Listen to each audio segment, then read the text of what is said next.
Hey y'all, this is Moni. And this is Kat. Hey Kat. And this is the Fake Ass Book Club. Wait, can we both say it or no?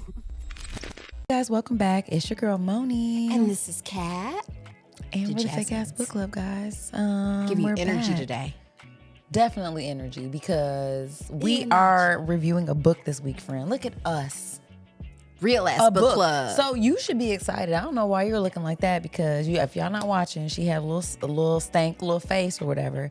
But she be the one at the end of the year talking about what I want to read. The curve should be going up. Professor, right?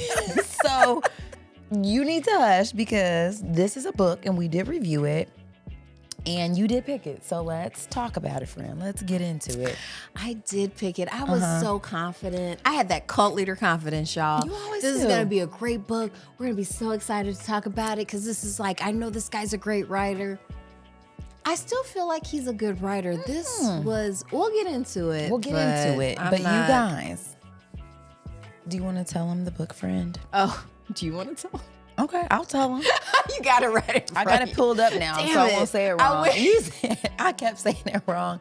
And you know what? You're messed up for that because you want to see me fail. No, it's just, I No, guess. that's fine. I would have Well, not fail, struggle. struggled. Why is it so delightful to see the people you love struggle a little? You would be so close. Oh my like you God. can see it just. It's like, is it? Okay, so you guys, this book is Winterset Hollow. I kept saying Wintercrest, McFlowers, whatever. I don't know. It's Winterset Hollow by Jonathan Edward Durham. So Winterset Hollow follows a group of friends to a place that inspired their favorite book, a timeless tale about a tribe of animals preparing for their yearly end of summer festival. But after a series of shocking discoveries, they find that much of what the world believes to be fiction is actually fact, and that the truth behind their beloved story is darker and more dangerous than they ever imagined. It's barley day, and you're invited to the hunt. Dun, Ooh. dun, dun. Okay, well, okay. Let's get into it, friends. So we're gonna dedicate this episode before we do the breakdown. So hands over your hearts, everyone. As always, you guys, thank you so much to our patrons. You guys are the life's blood of this podcast. Thank you so much. If you're not a patron, you guys tap in. We have lots of bonus content over at Patreon /The Fab Podcast. And I wanted to dedicate this to, I don't know, like spring in the Midwest is always so violent with the weather. Like every day, I mean, we don't know if it's going to be sunny. It's giving bipolar. It's giving Tornadoes, then sunny, 80 degrees, windstorms. And just anybody whose like power went out or basement flooded or just whatever kind of nonsense. or got their hair rained on. Boom. Whatever struggles you're having because of this weather, shout out to you.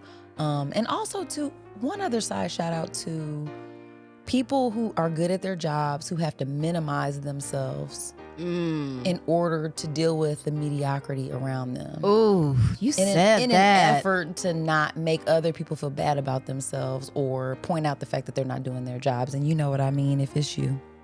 What about you, friend? Yes, and because I feel like this is going to be an episode that's really centered around people who consider themselves white, I'm going to dedicate this episode to all the legally white people who are protesting right now all across our great nation against this terrible agenda that this president where did we just come from? It's like, what? It's like, yeah, you guys voted for him. You wanted him. I'm completely out of politics now. I've given up. So I think it's great that they've taken up the mantle and they're putting this like squarely on their shoulders. So shout out to y'all. Keep doing the work. You know what I'm like? It's going to take more than one protest now. Like, I get it. Like, you know, and I love it that it was done on First Contact Day. That's right. I'm bringing it up again. Star Trek, guys. I forgot what that was.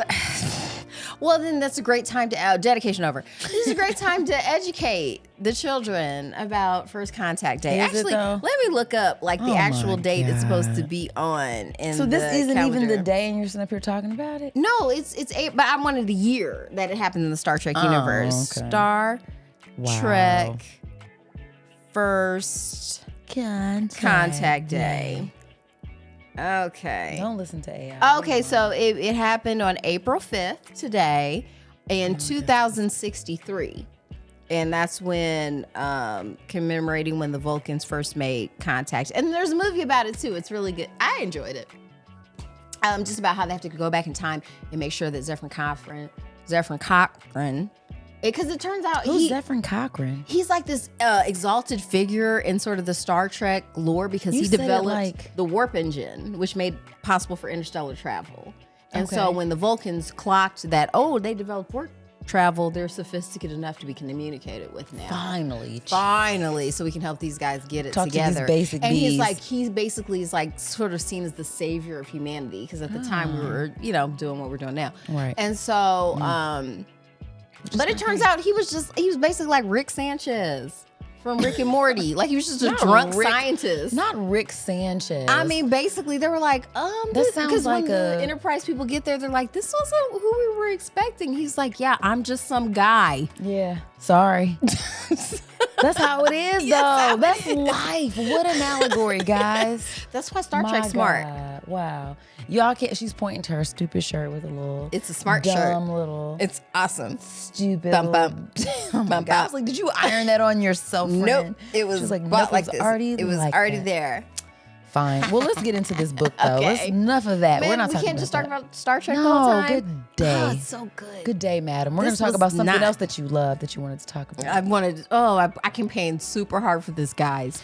Not really. I was like, fine, that's fine. I mean, didn't have a better I went idea. hard though. I wasn't just like, oh, you want to read this? And like, yeah, you probably would have been like, yeah, sure. I was like, no, look at these reviews. Yeah. Oh, I follow this guy on Instagram. He's so funny. But it makes sense as to why you picked it. So I'm not mad at you about that. Okay. And even though I feel like this isn't something that I know I would have picked for myself to read, I think it is still fun to Step out. you know me, I'm like, fuck it, let's get into it. You know what I mean? Like, I mean, it's not, I'm okay with that. We can get into it. Yeah. So do you want to sort of give a beat by beat for the book, friend, or are you exhausted already? I mean, you I'll let do me it. know. It's gonna be not great though. That's fine. They might enjoy that. Take it away, Kat. So we start off with Eamon Amen. and his two friends. This couple, what was it, Mark and Oh my God. girl. Mark and Not girl. Mark and girl. This is Disrespectful. But basically, we find out that Eamon basically grew up completely isolated from all civilization. Like, he grew up in the woods in a cabin with his dad and never had any contact with the outside world. His dad was like, he thought his dad was agoraphobic, but we'll put a pin in that. And that's just someone who's afraid to leave their house. Caroline. So Caroline and Mark, he's friends with this couple because they're one of the people who were actually able to kind of connect with him because he didn't really know how to connect with people. Because like I said, if you didn't grow up around any other people until you were 14, that's an adjustment. So that intrigued me. I was like, oh, that's really interesting. I feel like it started off, friend. Mm-hmm.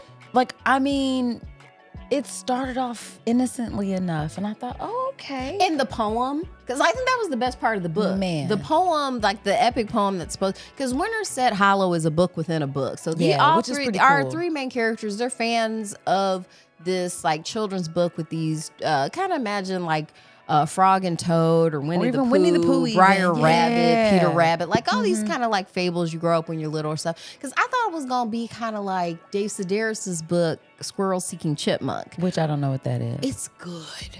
Like, I read that one. It's actually good. Okay. Because David You Sedaris read is this an one incredible writer. And he and has been doing it for a long time and has an editor.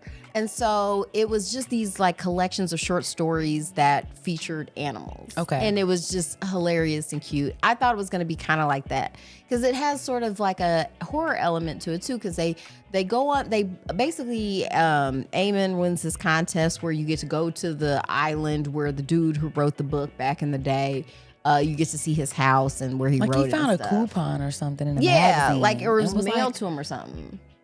Or was that it? Yeah. The book was It mailed was to him. not. But That part anywho, isn't worth focusing on. Okay. So, Facts. so they're like, oh, we're gonna go see this or whatever. So when they get there, they're like, wait, there's no like ferry. He's like, no, there's just some ship captain or fisherman who takes people out to the island or whatever. Right. So they get there, come to find out the talking animals are real. And they're actually having Barley Day. And they're like, oh my gosh, we get to be here for Barley Day. Oh my God, like, is this even real? Because I thought they were going to reveal at the end, like when he fell and hit his head, he hallucinated all of this. But no, it's all real. Okay, fine, suspend disbelief. I'm in the book, fine, whatever. So finally they figure out like, yeah, it's kind of weird that, you know, we're here and like y'all do this every year and no one's ever returned or whatever. Come to find out the animals are hunting the people. Dun, dun, dun. And it's like, and so then you just go through this super long, unnecessarily long sort of like adventure scenario. I actually did put some notes in here of stuff it reminded me of. I'll get to that. But like basically, Eamon, because he was raised in the wilderness with his dad, he has all these like super skills. He's basically Liam Neeson from Taken, and he's able to kill he's all Bear Grylls. Yeah, he kills all the animals. There were some other people there too. They end up dying.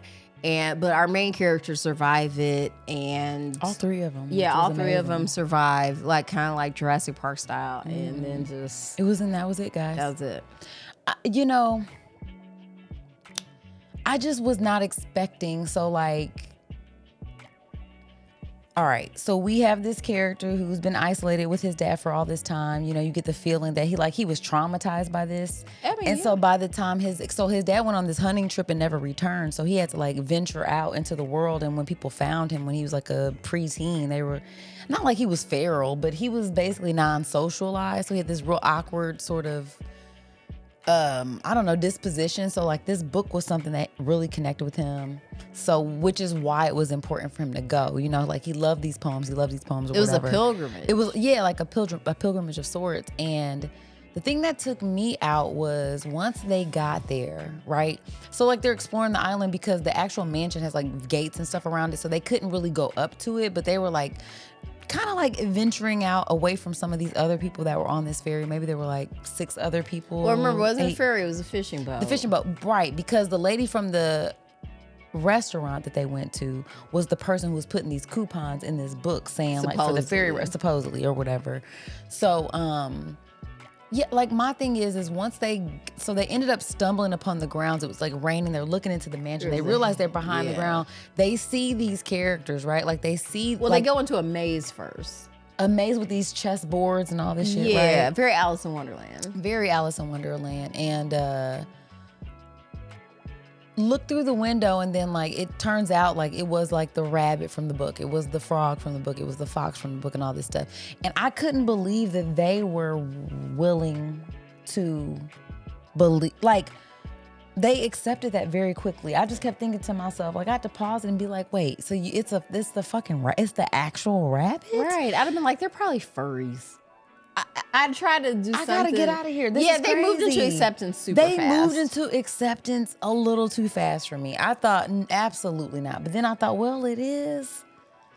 Yeah, like I'm trying to be a good sport. I really tried to be a good sport for a really long time until finally I was just like, I mean, because 1 minute, like, they're, having this dinner, because, I mean, like, the frog, like, gets into his culinary stuff. I will say, I do think the writing was amazing in terms of, like, the descriptions of, like, the food and, like you said, even the poem inside of the poem, that was very creative. So the writing in and of itself was great, but, like, the story to me was, like, that was not believable in terms of, like, how... The plot holes. It was like, dude, I wouldn't have believed that. That's crazy. And like even the people who were on the boat with them that made it to the island, it was like, oh, now all of a sudden they're there. Yeah, I didn't know. Okay. I'm like, they're there now? The plot hole, it was like, reading this book was like driving on our roads right now. So potholes. Many, like it's like this is completely unenjoyable because it's like, like my brain couldn't.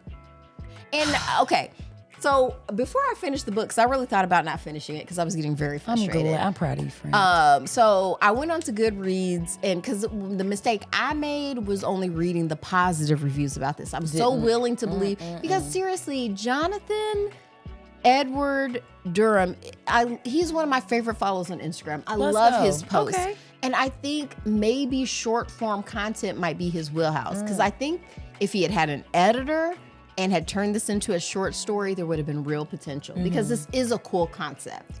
Like, Yeah, I it was can, very, I mean, I will say it was extremely imaginative, and, you know, it's like a folksy sort of horror. Like, it goes into, like, that was the other thing, the flip. I was not actually, once they got there though, so I wasn't expecting the horror flip, but like once they got there, they were like accepting that, okay, these are animals here, which I thought was wild, and they're having dinner with these animals. I'm like, this ain't gonna end well though. Like, I immediately, because that's right your when I talked to you, blackness. I was like, this is weird. Either they're dressed up like animals or something, and they're weird and they're gonna kill them or do something weird, or I didn't even know what the or was, but I was just like, yeah, this is not gonna end well. They're gonna hunt them. I just knew they were gonna try to kill them. Well, I'm like, you're sitting, they're cooking you a delicious dinner. Like, they're just here ready to do nice stuff for you. This don't make no sense. I think part of the, and here's the thing. Now, this is a caveat I think everybody understand, because I'm gonna say some things and people are gonna take it a certain way. You're gonna get canceled. But it's important for people to know that Kat doesn't actually believe in white people. I think there's just one family of humanity. Hundreds of years ago, we decided there was going to be black people and white people and darkies or whatever. Not we. Well, I'm going to say this humanity. They decided that, and then we've all been playing along with it, but we don't need to be doing all that. But that being said, we do live in America. It's deeply segregated. So there is a different population between people who have been considered white and people who have not. So with that all said, this book was really white. Because you would have to have that mentality of everything's for me to go willingly into the situation. Yeah. Because as black people were reading it like, this is setup. This is not okay. Something bad is getting ready to happen. Nobody's cooking you all this delicious food that they're describing. And these are like mystical. Where did they come from? How are y'all here? Y'all not asking enough questions. Y'all you not drinking liquor. I'm not eating nothing here. I'm not eating nothing. I'm not drinking anything. In fact, I'm leaving. When I saw you, I'm thinking, okay, I've had a long day. I'm not getting on the fishing boat. Did I eat? Are we getting on the fishing boat? Probably not. Like, no. Yeah. No. Like all of this. So that already, because, and I'm just going to say this lovingly to John Edward Durham, because you said like he grew up outside of Philadelphia. I did. Like most of America, Philadelphia, very segregated. So I'm just guessing you probably don't have like a lot of communication with the black community outside of maybe your media diet, which or even Asian tells me like or Indian, you probably grew up segregated like most white people did. So I'm taking that as a given from just how this was written, because the other thing that really bothered me was, to me, this was an allegory about imperial colonialism. It was, but like I felt like he was trying to speak to it in a way, because like he was making the point that like at some point, all right, so the person who wrote the book, his family was extremely rich because they built a mansion and they have this whole mansion and all this stuff, and they were, I don't even know how these animals, like they don't ever really explain, like, are these animals from a world outside of the universe of Earth? Or like, did they some mystical land? Yeah, like right, like are they actually of this place, or we don't really get that clarity, so they didn't really ever sure that up in the book. But you do get the sense that like they were being possessed, because like in this house, you have all these taxidermy, you see all these trophies of like sporting, like a hunting lodge and all of that yeah. kind of stuff. And of course that's where their vendetta like kind of comes in at, where they were like ripped from their homes, they were sent to this place outside of where they were enslaved and all. So like he's trying to have this commentary or this conversation around it, but in my mind it was like maybe he's trying to reconcile. I mean, Jonathan Edward Durham, like as he's writing this book, I mean, like I was trying to get a sense of like G-E or J-E-D. J-E-D. I don't know if he was trying to get a sense of like, I don't know if I'm supposed to be feeling sorry for these people, because I didn't really feel sorry for them. I think I sent you a text. I'm cheering for the animals. Yeah, but I get the sense that if you're on the dominant culture and you're reading this book, you're probably rooting for Amen in them, because here's the thing, they just seem innocent. Like I see both of them, but in my mind I'm like, yeah, I can relate more to the animals in terms of like, yeah, like they were ripped from their home. Like, of course they want revenge. And had their civilizations annihilated. This feels like what they think that marginalized groups are going to do. Like, yes. to me, this felt it was a very, persecution yes, fantasy. It was. Yeah. It almost felt like. It didn't almost feel like it. It definitely felt like it. This is what you think we would do. Well, it's what you would do. Yeah, and it's like. But that's never in the history of all of this stuff ever. Never. I mean, there's been some slave uprisings and stuff, but it wasn't against the people who weren't doing it. The reason why colonization was able to happen like it did in my mind is because indigenous cultures, their the way that their ethos, of the way that they live is just so different. Like, they don't hold stuff closer to their heart. They're willing to share. Like, when you think about like how Christopher Columbus like talked about the people that he saw when he, was in the Caribbean or whatever. He's calling them suckers because they don't He carry was weapons. like, they are the most giving people. Like, if you ask them, they won't say no to you about anything. They'll share everything with you. And we only need about like 50 people here. We can take over. They would make the greatest servants. Like, the fact that you observe people who are willing to help you, willing to share with you everything that they know, you want to take advantage of that. It's about domination. Yeah, like, I don't think that that's in indigenous cultures, sort of like ethos and the way that they move. So like, that's why they've been able to do that. And in some ways, it's like, I think that, maybe they can't reconcile that. So like, stories like this are kind of playing They have it to out. project their feelings onto and then it. it's like, it's interesting that you're using animals because a lot of the time they feel very vague. I think that there's always people who consider themselves white, like where whiteness is important to them. I'm not talking about people who just happen to look a certain way, because I don't like persecuting anybody.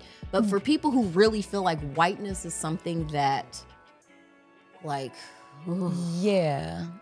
Well, and I'm just saying, like, animals for some reason seems to hit a chord, where like we can all agree on some level, like it's messed up when these certain things happen to certain animals, you know what I'm saying, or whatever. Whereas like when it happens to people, you don't necessarily feel. Or I was gonna say, like, they sometimes just, like, the point that they've dehumanized indigenous populations, they just see them as animals that can talk. That's the whole point. So to me, that's what probably triggered me. It was like, oh, this is how y'all see like Asian people, black people, like y'all just think indigenous American people, you just kind of see us as animals that can talk, that you can bend to your, But this is why I fucked with the fox, though. The fox was out here like, listen, until I die. Finn. I was like, and I pictured him looking like the fox from Robin Hood.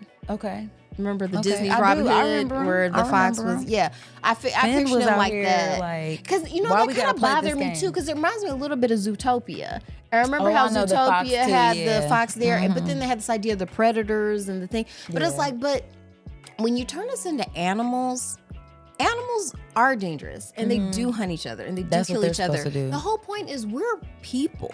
We are animals, but we can rise above our animal nature. We have that option. Thank you. It's our prefrontal cortex. Like, we can think about things, and I can see in myself, like, I don't want to harm you because you're obviously another human being. Yeah. And I'm not going to do that to you. But like you said, like, there's this thing where it's like, because weirdly enough, like, in America anyway, like, I've always made this joke about how if we wanted black men to stop getting shot, like, they should just carry around like little toy poodles and stuff like that, chains. because the police would be too scared of shooting a dog and getting in trouble for that. And I mean, that's honestly solid at this point. Yeah, like, I can't even really argue with that. Yeah, like, but instead of putting the little charms in the chain, just a little toy dog. Cute little puppy. Just to protect your internal organs. But like, because I remember hearing someone saying, like, after the floods in New Orleans, like the Hurricane Katrina, and they were just like, oh, I feel so sorry for all the pets that were abandoned. And I was like, word?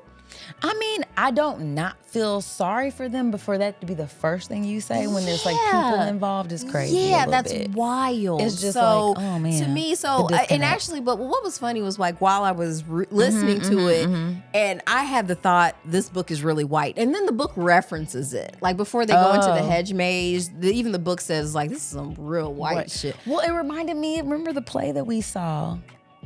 Oh, I said I was gonna look that up too because I wanted to get the name of it because it's definitely on our Instagram because we reviewed it. Oh my gosh, because it was like it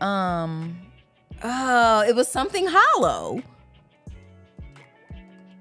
Damn it, what was that called? Leah Nanako Winkler. She wrote the play.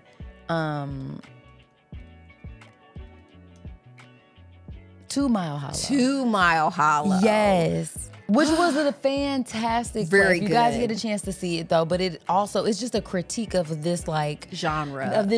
because of course, you know, you have these rich, you know, dominant culture folks who have this giant property by the water, which is exactly what this is. And it's like, you know, I'm gonna say white people problems, but yeah, it's just it like, was very difficult for me to care about the main Yeah, you characters. I'll put don't. it that way. I did care for Eamon because of what he'd been through.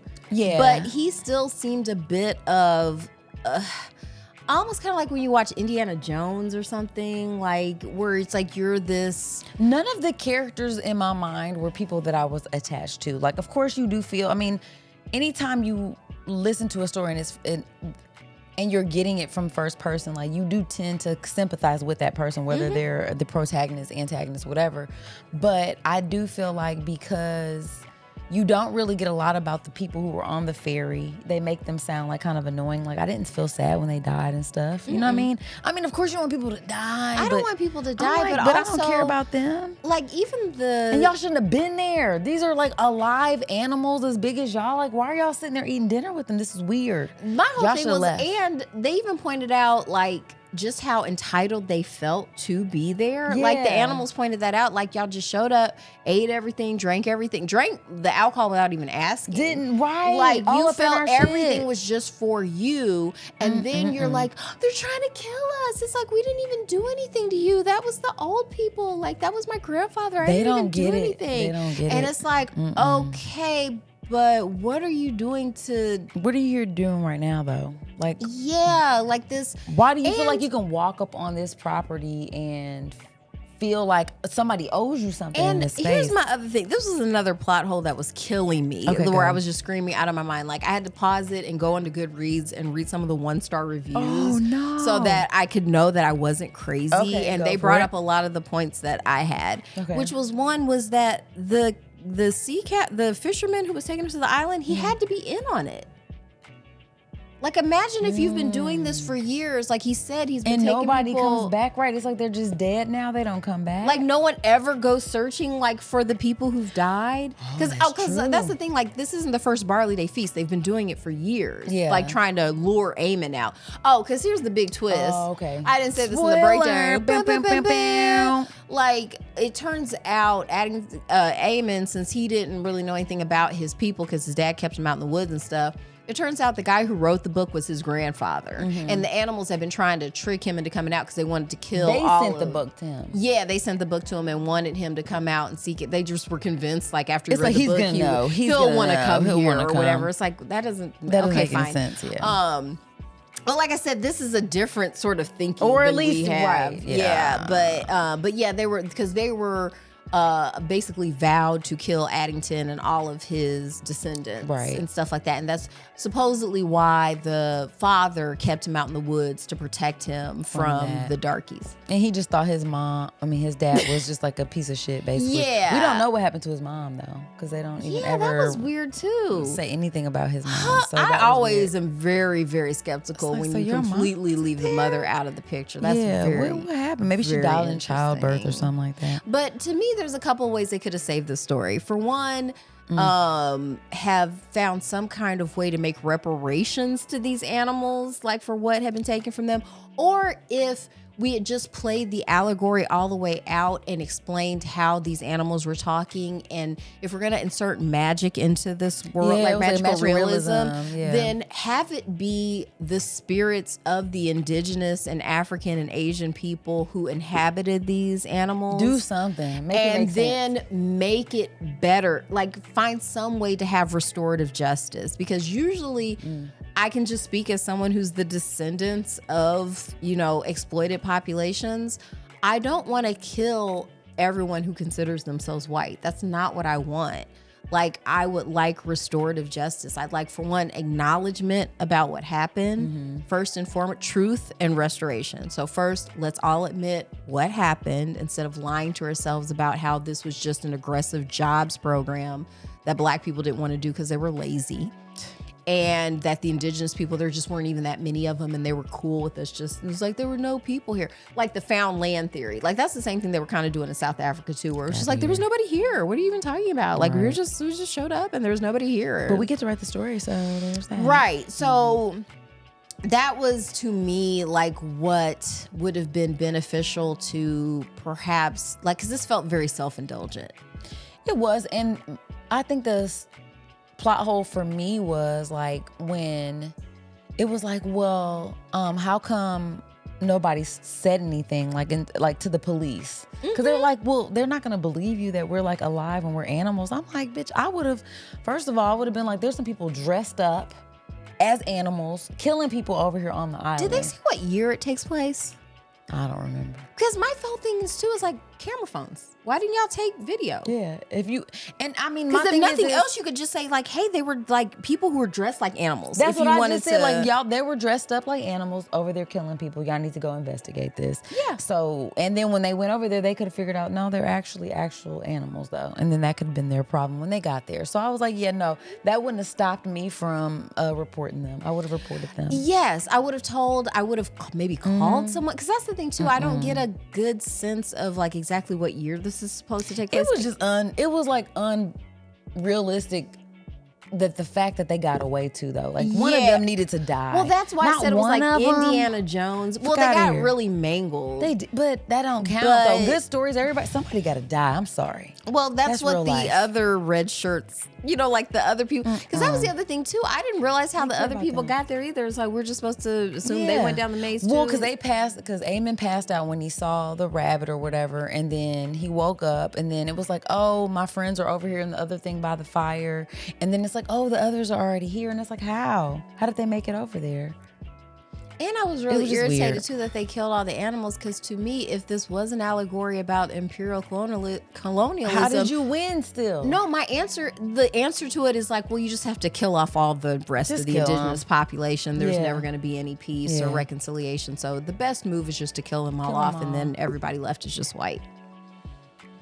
And that, you know what, this to me, it would be worth having. I would love to have the conversation with the author about like, you know what I'm saying? Because I don't, in some ways I feel like they were trying to have the conversation about like how it was fucked up, but then you don't resolve it though. Like it's like, do you realize you didn't resolve it? Well, you did resolve it by killing all the darkies. Not a good way though. Yeah, like he resolved it for sure. Oh, like killed them all, killing them all, like bleeding out. That was the solution. And the owls, I don't know. Man, like, it was definitely very, very upsetting. Like I'd like to kind of, can I read some of the 1-star reviews from Goodreads? Absolutely. Okay.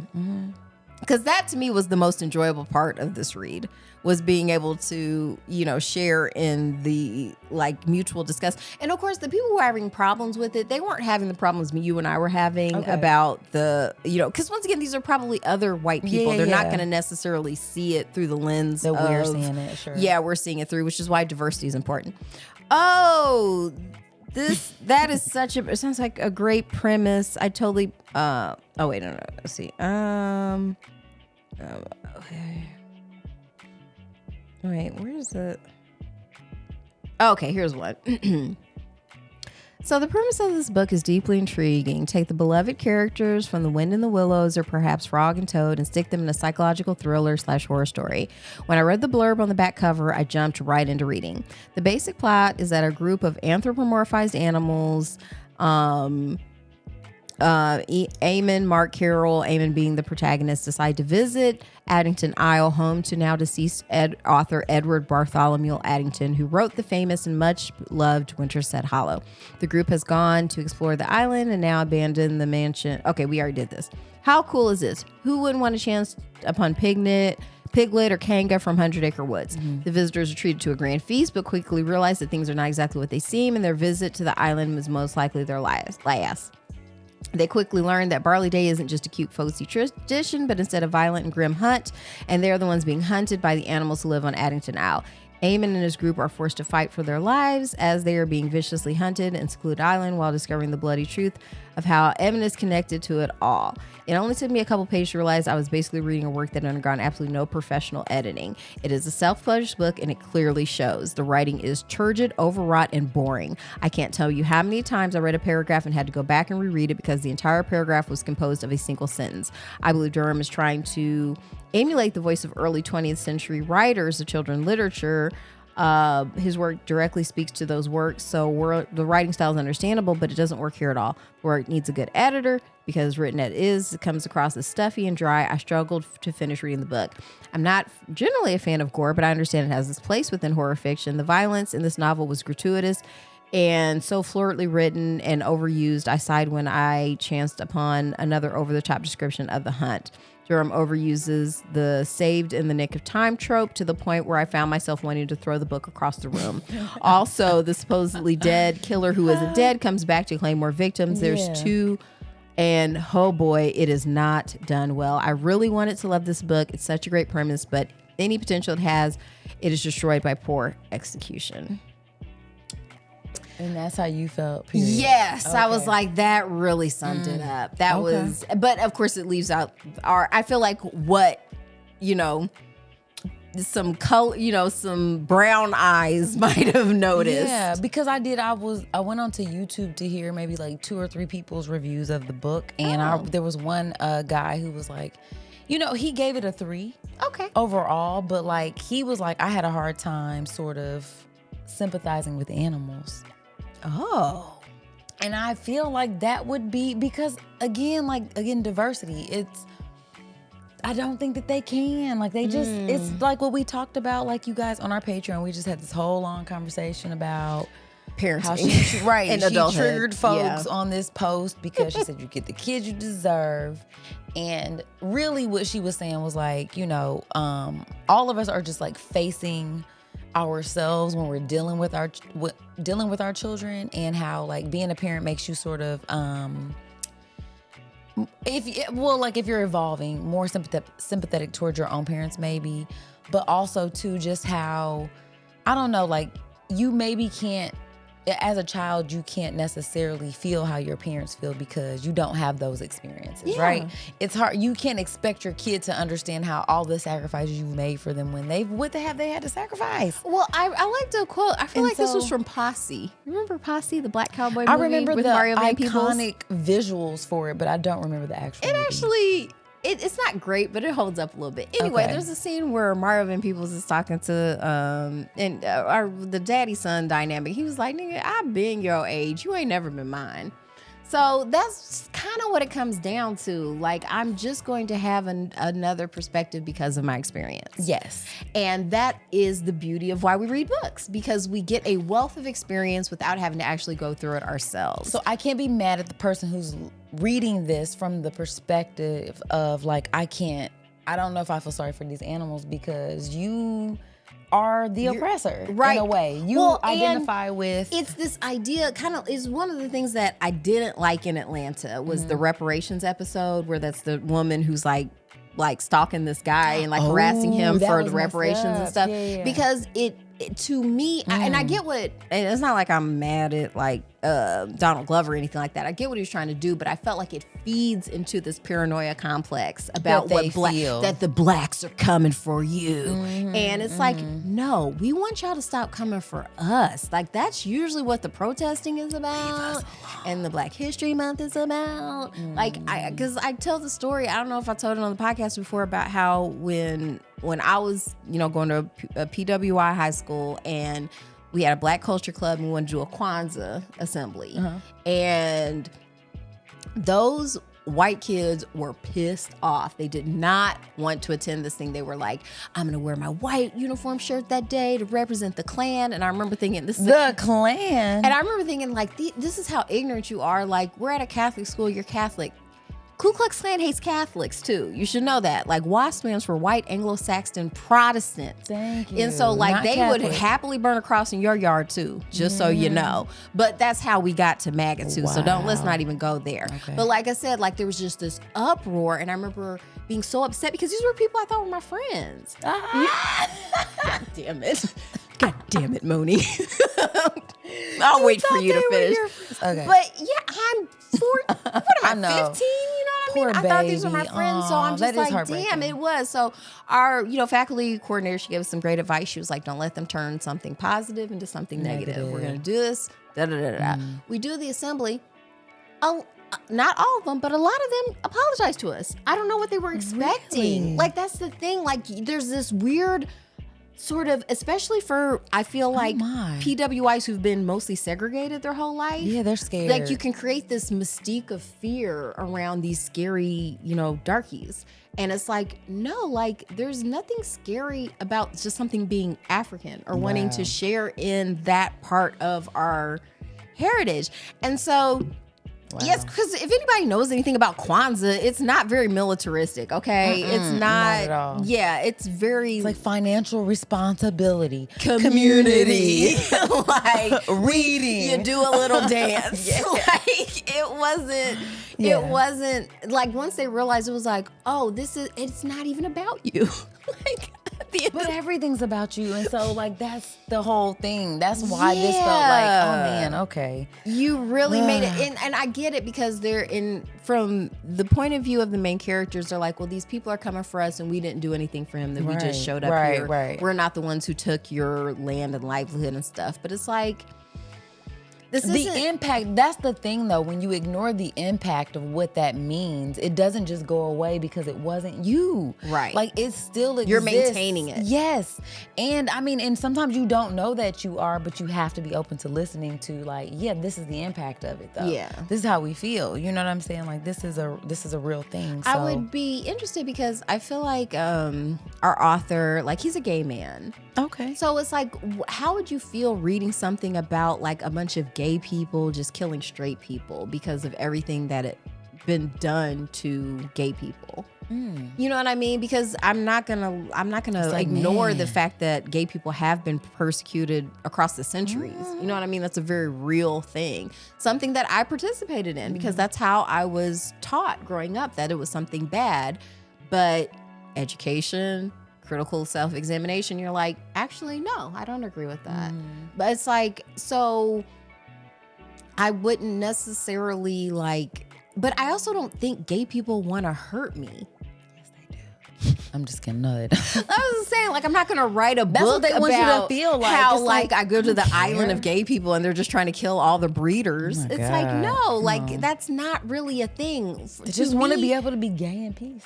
like, they just want to be like, I'm I cool with pay my that. taxes. I want to be like, I just want to be a people. I really don't care. Yeah, like I don't want that to be my defining characteristic. Exactly. I want to, I just want to live. So I guess like sometimes I just want people to understand, like see things through a different lens and also not feel attacked, because I feel like he's a very talented writer. Yeah, the one positive that saves this book, I want to say might be the poetry though. Yeah, because that the poem. fact that he actually made this poem that wasn't real, like this whole Barley Day thing, like it was like, this is kind of cool. Like That was amazing. Yeah, it was. But he I did a think good job. his wheelhouse is short form content. And let me just say this too. I'm offering this criticism as someone who's never written a novel, not even come close. I'm not even trying to.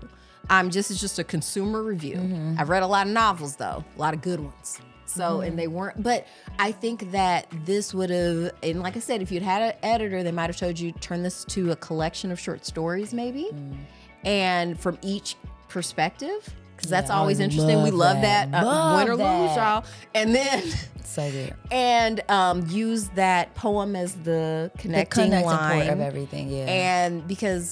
And also make the quote unquote animals, because once again, I can't help but take that personally because we have been treated like animals, like chattel. It's called chattel slavery.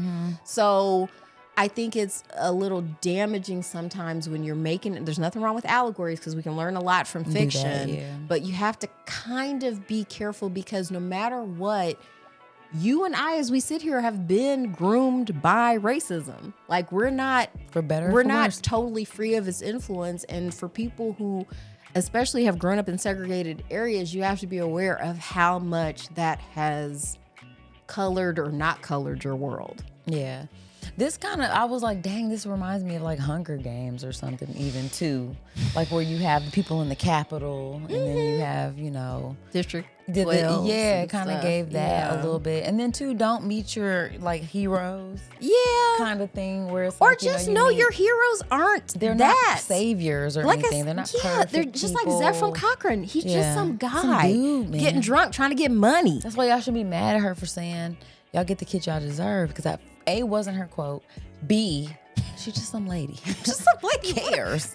Who cares what I think? Who cares, actually? It's like, I'm nobody to be mad at. You know who you should be mad at? Probably your state senator. Yeah. So, Yep. but I was going to say what it reminded me of, too, was The Edge. Have you ever seen that movie with Alec Baldwin and Anthony Hopkins? And it's just about them being like, they're being hunted by a Lovers? bear. Oh.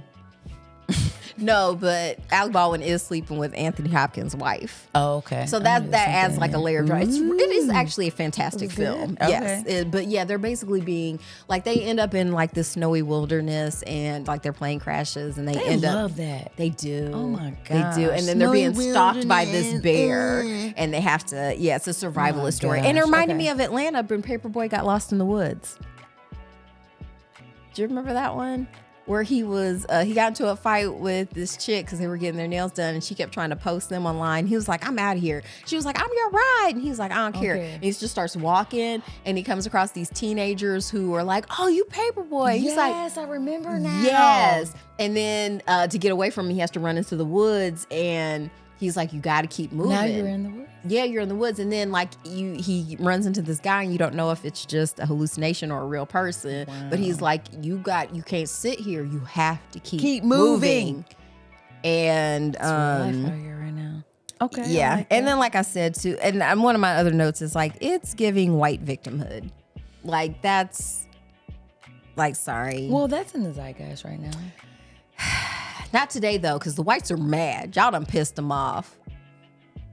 Okay. And like I said too, it makes absolutely no sense that they're like, we got to get a message to the captain. I'm like, why aren't you suspicious of the captain? You guys don't know how to survive. This is the guy who brought you here and you think he's going to save you? Like what? And he does. He does. But it doesn't make any sense because it's like, why are you just now catching on to the fact that nobody Years comes and back years to this? and years Because and yeah, years like because they later. were enslaving some of the people too. Like they were cutting out their tongues and turning stuff them and into turning them into dogs, beasts and apparently. yeah, into hounds for the hunt and stuff. And it's like, I kind of see what you're doing, but ultimately, because there has to be these parallels in an allegory, like there has to be a logic, and the there logic wasn't. completely broke down. And I love like it. logic. Put your hand down. Put your stinking hand. Put it down. All right, we got to take a break, guys. We're going to come back and We we're going to are. rate the book. And okay.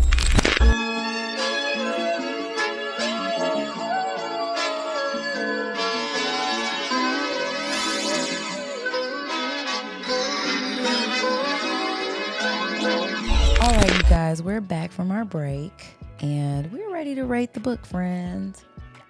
All right, so what do you think? Well, let's start with you. What do you want to, not the fake smile.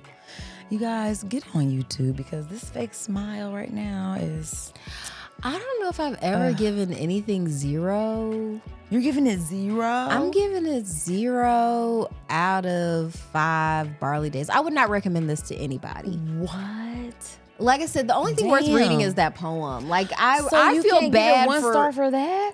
For No. the poem? No, because I feel like I would be remiss. If anything, I would just recommend reading the reviews of it. That'll give it to you. Wow. And I regret recommending it for the. I mean, I do and I don't because I feel like this is something. It brought up an interesting topic. It made for an interesting conversation. But I'm sorry I did this to my best friend. Like I mean, I'm don't- fine, actually, but okay. Thank you. I'm sorry I did this to myself. Okay, right. I'm okay. Because I get all, I'm like, like this is like this is a problem. I love to talk to him. I would love to talk to him too. Yeah, like I'd be curious to know, like, because I'm not mad at him. Like I might try to look up some YouTube videos to see him talking about the book and like Maybe, where he came from. Like what? Because again, curiosity. You know, so like, what is it? What is it that you were trying to say? Because again, like when we put art out into the world, you don't know how people are going to interpret it. So you know, maybe he missed the mark in what he was trying to say. We don't really know what he was actually trying to say, but I think it might be important for him to hear from people who come from a different background. Like, this it is might how be it came interesting. across. Yeah, like that might be totally shocking to him. Yeah. So, for me, I'm gonna give it. I feel like based on the creativity of the plot, because again, like I've never read a book like this before, and I think the premise of it is interesting. I feel like the plot holes were crazy. You know, damn, this might be one of the. But I feel like if I gave Shelley Tagilskin them 3 stars or whatever, I gotta give him at least 3 stars. What was that? How to fix racism? Yeah, how like we I ended can't. racism? Yeah, because that right there, like I wanted to give that one damn near something lower than what I probably gave it. So I'm giving him 3 just based on the fact that you are a really great writer. It was very creative, but I just felt like nah. Well, I feel like I'm not rating the writer, I'm rating the book. Well, I'm taking it all into All account. right. Yeah, because the writing was in the book. I think I was more disappointed than you because Yeah, I well, think my you were expectations were absolutely. super high. I had no idea what I was getting into. I so. think I'm trying to decide which book I hate more, this or Milk in My Coffee. God bless it. Yeah. Well, but I'm giving it 3. I'm giving it 3 foxes. I'm giving it 3 fins. Okay, because Finn was my favorite character. Yeah. And also too, you know what? I didn't mean to do that. That's okay. I can boop boop. The actual cover of the book is Gorgeous. so weird. Oh, I liked because he looks like there's a rabbit on here who looks like he has the eyelashes of the girls that I hate. You know, it's a rabbit with like the eyelashes you see from like down the street. He was like self-mutilating too. Yeah, he was like cutting that his ear part 'cause was he like hated because he was himself. just like, yes, I could keep doing this and I hate myself for it. This isn't how we feel. I don't feel like that. No, like I said, like even people who were enslaved, ultimately when they did take violent action against their masters, they weren't like, and this is going to be for generations. It was just so they in that moment could get free. They didn't organize to be like, and now we're going to kill all them. If anything, having someone try to annihilate you gives you a distaste for genocide, I think. At least for me, looking back, I don't, because I can honestly say like, and it's probably because I see the larger game, do you remember The Matrix? I know, like, okay, cool. And that scene where Neo goes to see the Oracle and there are those kids who are like bending spoons and they're like, you can't bend the spoon. That's impossible. All you can do is realize the truth. There is no spoon. There is, right. And there are no white people. Right. So to me, that's the solution. It's not like we got to kill all the whiteys. No.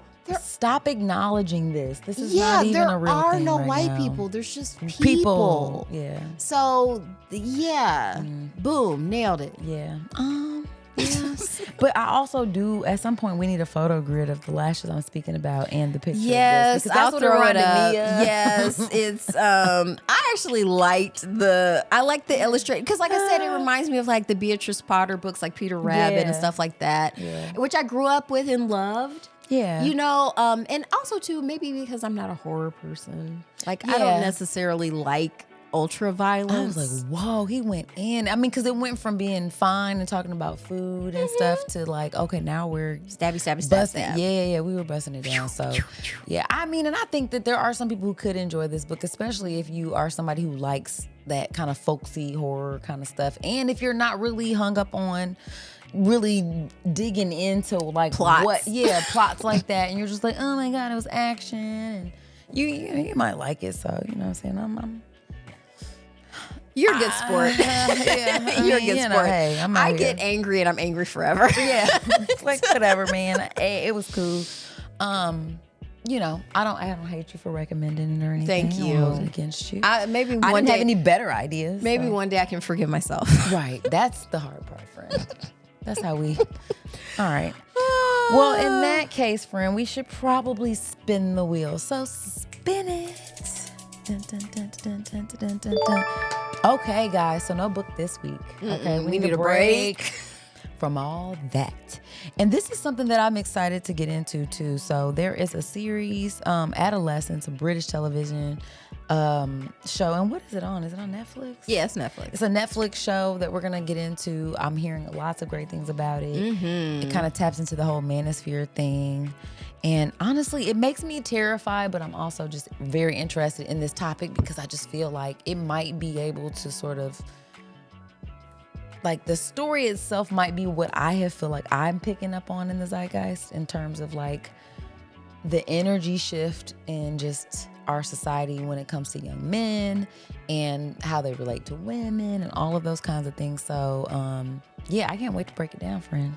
I'm looking forward to it. I'm a little gonna be nervous because I'm familiar with the premise of it, and I'm already just like, so I'm gonna, do it. Prepare It's probably yourself. gonna be a self-care week. I'm probably gonna go to Lush, get a bath bomb. Okay, there you go. Be nice to And yourself. just be super nice to my nervous system so that I can handle this and talk about it and not scream at the top of my lungs. Okay. Well, you're probably still going to get worked up, but it's going to be very great for the show. People are going to enjoy that. And I can't wait to get into it with you, friend. Is there anything you wanted to share with the people before we let them go and sign off? Your body belongs to you, so take care of it. Would you say with your body you should read this book? I mean, I'm just- you should. Well, it Do what you belongs want. to you. So if See? after, because sometimes when you're I just was like, testing it's it. I was bad, it's testing so it. bad, and then some people will was be like, well, now I testing it. gotta read it. You know what Okay. I mean? I might have made it super intriguing. So if that's what you choose to do with your time, Good for That's you, on you. friend. I was just making sure you were true. yeah, I'm still into autonomy. All right, I like it. All right, guys, do the things you love, and we'll see you next week. Peace. Before we go, we must give thanks to Urban Nerd for providing our music, and legal services were handled by Trezene M. Atkins. If you like what you heard, please feel free to join us every Wednesday for another fake-ass book club. Cheers. Thank you guys for listening. You can check us out at thefabpodcast.com. Please subscribe, rate, and review our podcast wherever you're listening right now. We want to hear from you. Come put it in our life. Thanks again, and until next time, peace, love, and the Fake Ass Book Club. We out.